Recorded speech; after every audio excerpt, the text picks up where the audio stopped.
Okay, I know the rest of the actresses will be a little upset, but can we just give Saoirse Ronan all the parts? Like, all of them?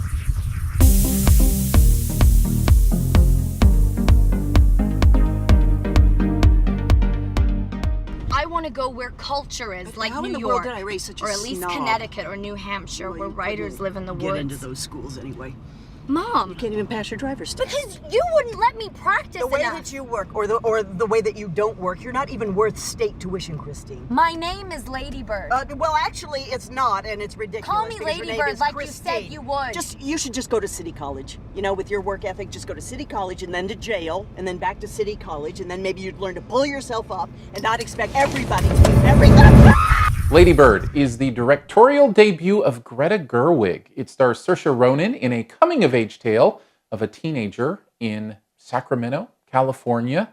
It is 100% on Rotten Tomatoes as I record this. 100%! Nobody hates it. Well, what about me? Here's 5 things you might want to know about Lady Bird.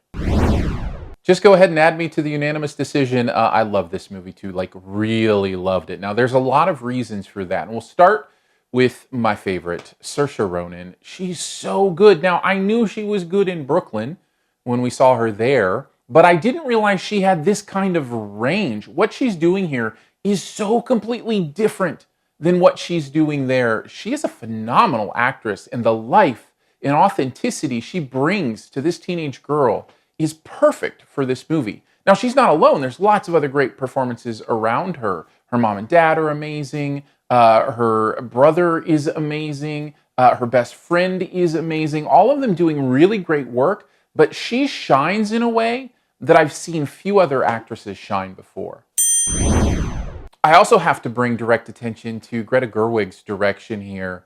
It's so beautiful and lovely and warm, and you just want to live in it. There's something about this movie that very few movies have, where you just never feel like you want out. You always feel like you're in a safe place experiencing a great story told in a wonderful way. This is one of those movies that hangs on to you from beginning to end and just brings you in as if like the movie's part of your family or something. It's just, I think a lot of it has to do with emotion. A lot of it has to do with tone. A lot of it has to do with a deft touch on characters and exactly how far over the top they're willing to go before they start to become inauthentic. They never cross that line, but they get close enough to it that you're entertained. It's just a really wonderful job by her, and I'm excited to see what she does next. Speaking of that character work, let's talk about this for point number 3. This main character of Lady Bird is so interesting because she is at the same time unlikable and completely lovable as this teenager. And you know what? That's kind of most teenagers.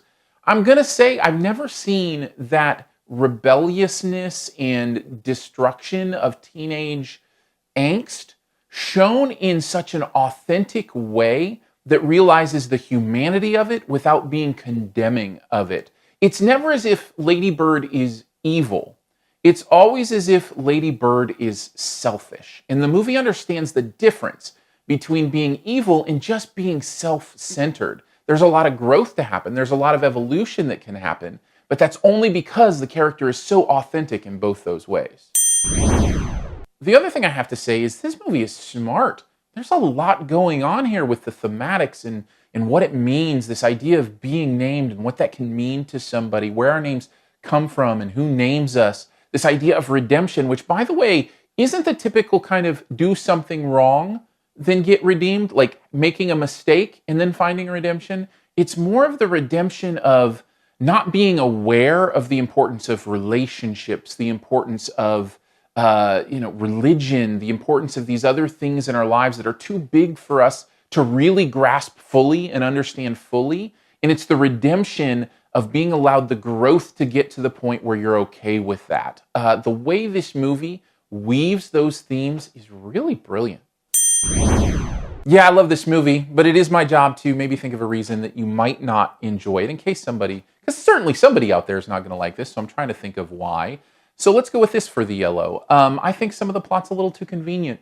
Maybe if you're in the wrong headspace, you'll roll your eyes at a few of the things that happen, that they feel like maybe that wouldn't happen in the real world, so you get distracted a little bit. But honestly, I didn't really feel that. I'm stretching here. For me, overall, I thought Lady Bird was a home run. I loved it. I had a great time with it. Beautiful performances, beautiful themes, well worth all the awards consideration it's getting. I gave it a solid A.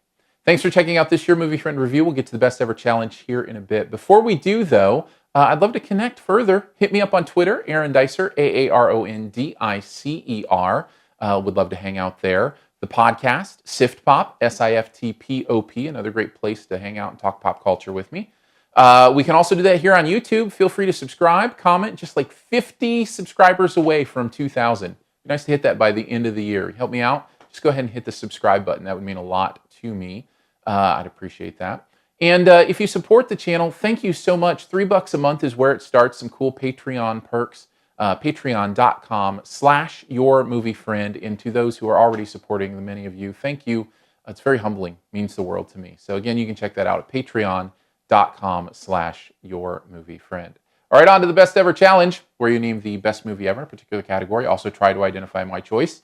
Let's go with movies that center around the Catholic Church, Catholic-themed movies.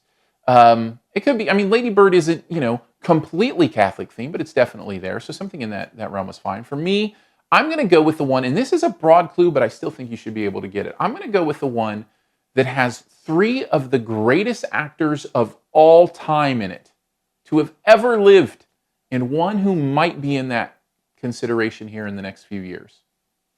Take a guess at mine in the comments. Leave your choice there as well. First person to get it right does get that point. And as always, here's a few extra seconds to hit subscribe. Again, just 50 away. Just click my face.